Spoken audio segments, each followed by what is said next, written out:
the health, like, I feel like, the healthcare system, period. It's designed so that a lot of our black brothers and sisters don't have it. I feel like it should be free.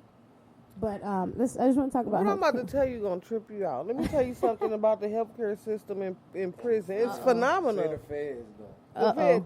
It's phenomenal because let me tell you something. Let me tell you something. They have to keep their product, their merchandise healthy so they can keep getting paid.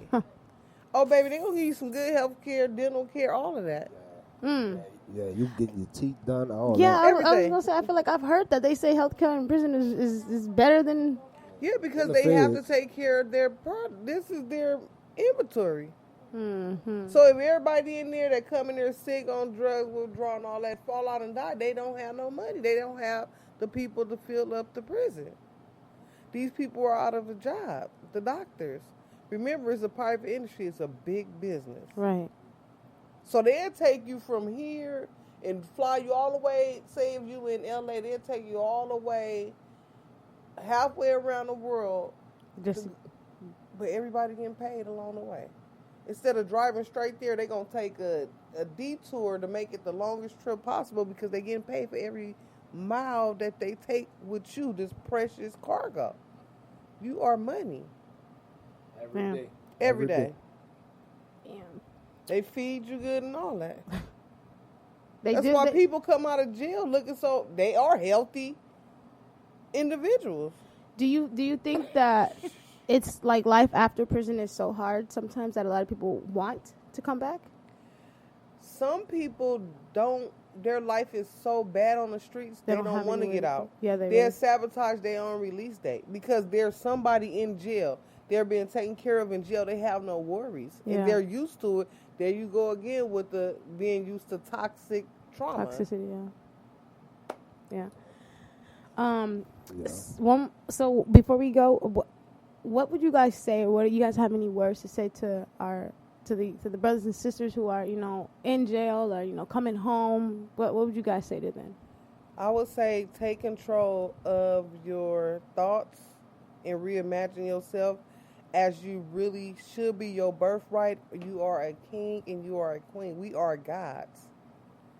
And once we take back that power of knowing that and owning it, there's nothing that you can't do because it's within you.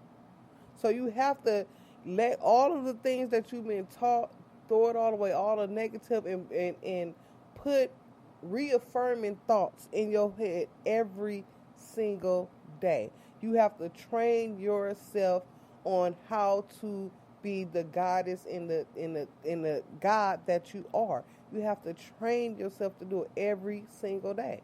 If you're 40 years old, you got to remember you have 40 years of the wrong thing told to you.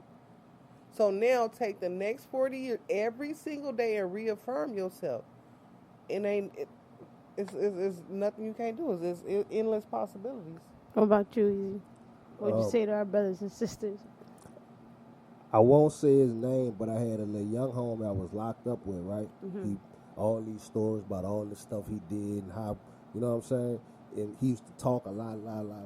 So one day I say, bro, I know what year it is. It's like maybe 2012. I'm like, how old you was for Katrina? So I was 14. I say, so you was 14 in 2005, right?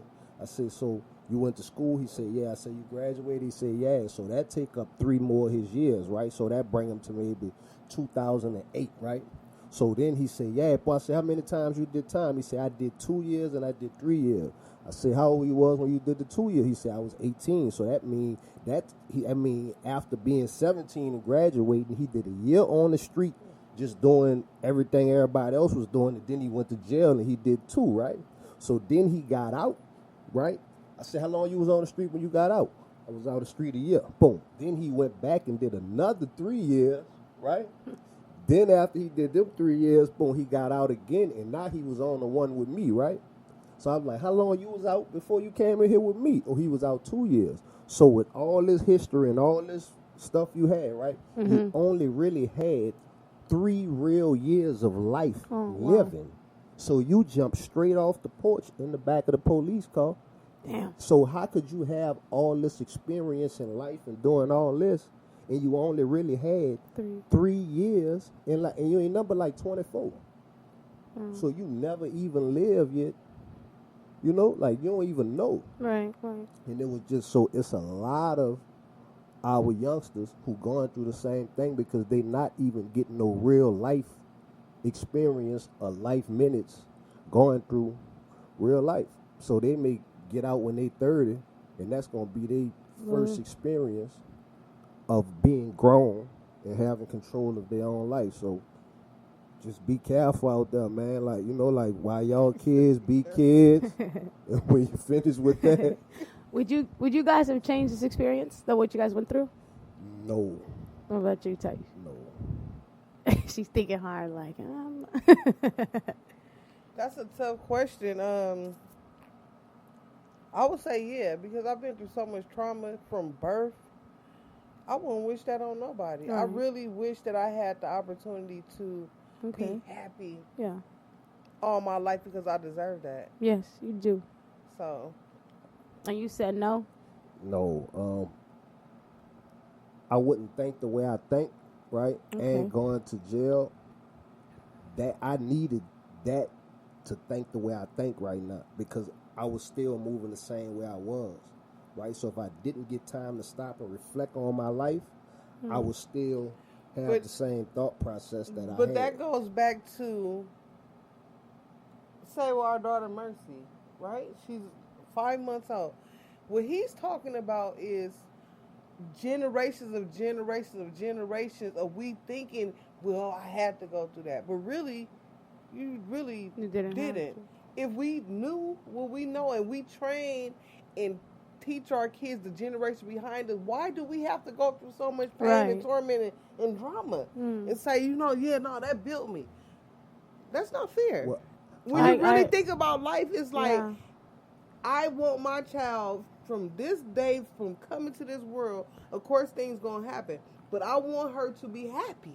I want her to live good, to know that she is a goddess, that she can create and do whatever she want to do in this world, and actually have her live off those things.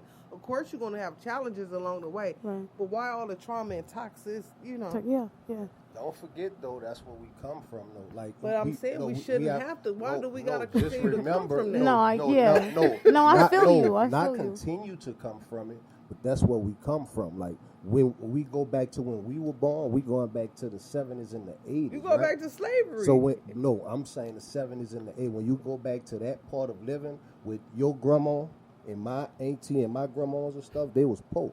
They didn't have nothing. So they built us to get here from nothing. So that means their generation had to do enough to get our mothers and fathers to a point where they could push us further. So that's why it's our job to grow from it. But we all come from the mud. Go ask your grandma, did they have a whole bunch of money? Go ask Sharon. They worked their way up to where they was unless you inherited it. Yeah. You have to come back on the show. No, we're going to definitely have y'all back. We're going to definitely have y'all back. We are out of time, though. But I just want to say it was an honor to have you guys on. And I appreciate you guys so much. And I just have to say that I commend you guys. I'm so happy to see, black people, flourishing. And I wish you guys nothing but the best in everything in life, the taco business, everything. So before we get out of here, though, go ahead and tell the listeners, where can we follow y'all? 4116 Crenshaw Boulevard between Stocker and King, right there in the heart of downtown Crenshaw. Y'all come through and make sure you check out the show. Life After the Feds is on Amazon Prime. And what's that Instagram? Instagram is Southern Taco Inc.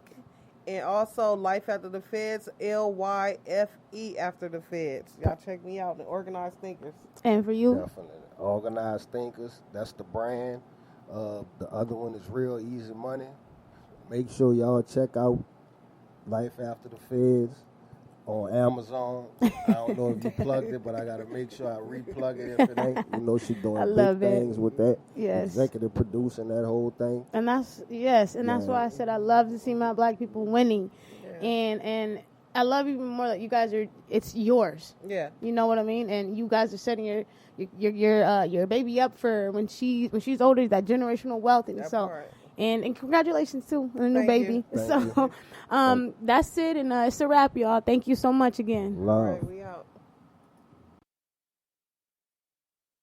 They probably tell you I'm a knucklehead. It's probably all better dead, but all he do is get ahead. Yeah, and I know I'm trying to live, get cake and chill. Who the fuck is you to tell me that I can't chase a meal? That lets you know the love is fake, the shade is real. They was frontin' back then, and they perpetrating still. I'm shitting on them with no stain or fucking shame. Boy, when you're weak, you beat, charge it to the fucking game. This for my niggas bagging up grams and